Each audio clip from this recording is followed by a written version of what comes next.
मुंह में घुल जाने वाला बहुत ही मज़ेदार मूंग की दाल का हलवा, जिसका जायका आपकी ज़ुबान से नहीं जाएगा। मैंने इसे बहुत आसान तरीके से बनाना सिखाया है, तो आपने वीडियो को आखिर तक ज़रूर देखना है। अस्सलाम वालेकुम। मेरा नाम है शाहीन और मैं अपने किचन में आप सबको खुश आमदीद कहती हूँ। आज मैं अपने किचन में बहुत ही आसान तरीके से मज़ेदार मूंग की दाल का हलवा बना रही हूँ। बहुत मज़े का ये हलवा बनता है।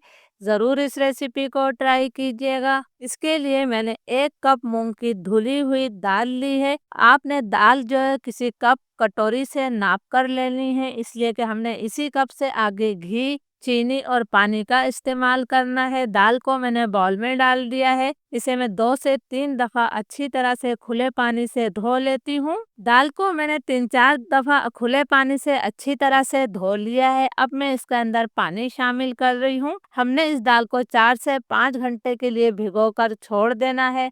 4 से 5 घंटे बाद मैं आपको बताऊंगी कि इस दाल का हमने फिर क्या करना है। दाल को भीगे हुए तकरीबन 5 घंटे हो गए थे। दाल को मैंने छान लिया है और इसके पानी को मैंने अलग कर लिया है। अब हमने इस दाल को पीसना है, तो मैं इस दाल को 2 से 3 हिस्सों में पीसूँगी। भीगने से दाल हमारी बहुत ज़्यादा नरम हो गई है, बहुत आसानी से ये पिस जाएगी। लेकिन हमने इसका बिल्कुल फ़ाइन पेस्ट नहीं बनाना है, बल्कि थोड़ा-सा दरदरा ही रखना है। इसके अंदर मैं 2 से 3 खाने के चम्मच ये वाला पानी शामिल कर देती हूँ। अब मैं इसका दरदरा सा पेस्ट बनाकर लाती हूँ। तमाम दाल का मैंने पेस्ट बना लिया है और आप देख सकते हैं कि मैंने इसे थोड़ा-सा दरदरा ही रखा है। आपने मशीन को थोड़ा रोक-रोक कर चलाना है, तो आपका पेस्ट भी इस तरह दरदरा सा बन जाएगा। तो चलिए अब हम हलवा बनाना शुरू करते हैं। मूँग की दाल का हलवा बनाने के लिए मैंने एक बड़ी कढ़ाई ली है, ताकि हम चम्मच आसानी से चला सकें। जिस कटोरी से नाप कर मैंने 1 कप मूँग की दाल ली थी, उसी कटोरी से नाप कर मैंने 1 कप घी लिया है। लेकिन 2 खाने के चम्मच घी को मैंने बचा लिया है। आपने घी को जो है पिघलाने के बाद लेना है, ताकि आपका बिल्कुल नाप सही रहे। घी को मैं अभी हल्का-सा गरम करूँगी, बहुत ज़्यादा गरम नहीं करना है। इसके अंदर मैं 1 खाने का चम्मच भरकर सूजी शामिल कर रही हूँ। अगर आप चाहते हैं कि आपका हलवा दानेदार और बहुत ज़्यादा जायकेदार बने, तो आपने सूजी को लाज़मी डालना है। लो फ्लेम पर सूजी को मैं इतनी देर तक भूनूँगी कि इसका हल्का-सा कलर तब्दील हो जाए और इसमें से खुशबू आने लगे। सूजी की मैंने 3-4 मिनट तक भुनाई कर ली है। इस पर प्यारा-सा गोल्डन ब्राउन कलर आ गया है और इसमें से अच्छी-सी खुशबू भी आ रही है। तो अब मैं इसके अंदर दाल शामिल करूँगी। फ्लेम मेरा बिल्कुल लो है। बिल्कुल लो फ्लेम पर आपने इसके अंदर दाल को शामिल करना है। हमने बहुत एहतियात के साथ तमाम दाल जो है कढ़ाई में डाल दी है। अब इस दाल को हमने जल्दी-जल्दी से जो है घी के अंदर मिक्स करना है। चंद सेकंड में ही ये घी जो है दाल के अंदर जज़्ब हो जाएगा।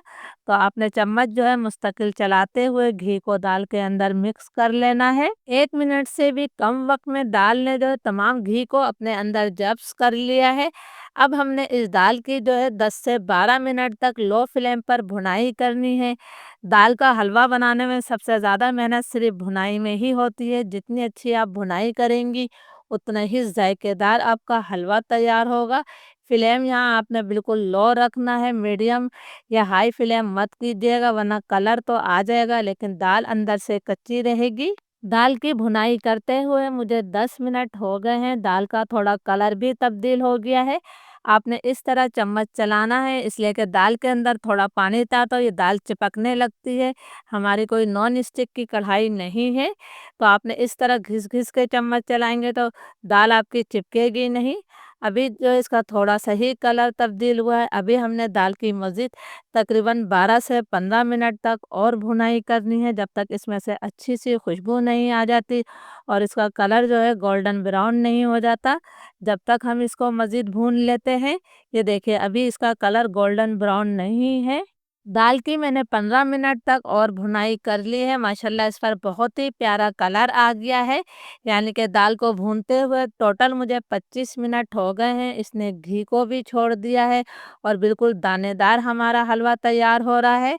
तो तो अब मैं इसके अंदर चीनी शामिल करूँगी। जिस कप से नापकर हमने दाल ली थी, उसी कप से नापकर मैंने 1 कप चीनी ली है, लेकिन हमारे घर में मीठा थोड़ा कम खाया जाता है, तो 2 से 3 खाने के चम्मच चीनी को मैंने रोक लिया है। चीनी डालकर मैं इसकी मज़ीद 2 से 3 मिनट तक और भुनाई करूँगी, ताकि चीनी का दाना जो है हलवे के अंदर बिल्कुल मिक्स हो जाए। चीनी डालकर मैंने 2-3 मिनट तक हलवे को पका लिया है। माशाल्लाह आप देख सकते हैं कि हमने इसके अंदर कोई कलर शामिल नहीं किया है, फिर भी हमारे हलवे का कलर कितना बेहतरीन आ रहा है। अब मैं इसके अंदर दूध शामिल करूँगी, तो हम इसी कटोरी से नाप कर जो है 3 कप दूध डालेंगे। आप दूध की जगह पानी का इस्तेमाल भी कर सकते हैं। मैं इसके अंदर किसी किस्म के खोए का इस्तेमाल नहीं करूँगी, इसलिए मैं इसके अंदर दूध डाल रही हूँ, ताकि बहुत ही बेहतरीन सा इसका जायका आ जाए। ये मैंने 3 कटोरी दूध शामिल कर दिया है। फ्लेम मैंने लो टू मीडियम कर दिया है। आधा चाय का चम्मच मैं इलायची पाउडर शामिल कर रही हूँ। दूध डालकर हमने मज़ीद इसको इतनी देर तक पकाना है कि दूध जो है दाल के अंदर बिल्कुल जज़्ब हो जाए और घी इससे अलग हो जाए। 2-3 मिनट में ही दूध तमाम हलवे में जज़्ब हो गया है। माशाल्लाह से बहुत ही प्यारी इसमें से खुशबू आ रही है और बहुत ही अच्छा हलवे का कलर आया है। अब इसके अंदर हमने कुछ और चीज़ें शामिल करनी हैं। मैं इसके अंदर थोड़े से कटे हुए बादाम, पिस्ते और किशमिश शामिल कर रही हूँ। अगर आपके पास हो तो ज़रूर डाल दीजिएगा। जो हमने 2 से 3 खाने के चम्मच घी बचाया था, उसे मैंने आखिर में डाल दिया है। आखिर में घी डालने से हलवे में बहुत अच्छी सी चमक आ जाती है। इसे हमने अच्छी तरह से मिक्स करते हुए 1 मिनट तक और पका लेना है। आपने हलवे को बहुत ज़्यादा गाढ़ा नहीं करना है, इसलिए जब ये ठंडा होता है तो और गाढ़ा हो जाता है। अल्हम्दुलिल्लाह बहुत ही मज़ेदार मुंह में घुल जाने वाला मूंग की दाल का हलवा तैयार है। रेसिपी को ज़रूर ट्राई कीजिएगा और मुझे कमेंट्स करके ज़रूर बताइएगा कि ये मज़ेदार रेसिपी आपको कैसी लगी। इजाज़त दीजिए, अल्लाह हाफिज़।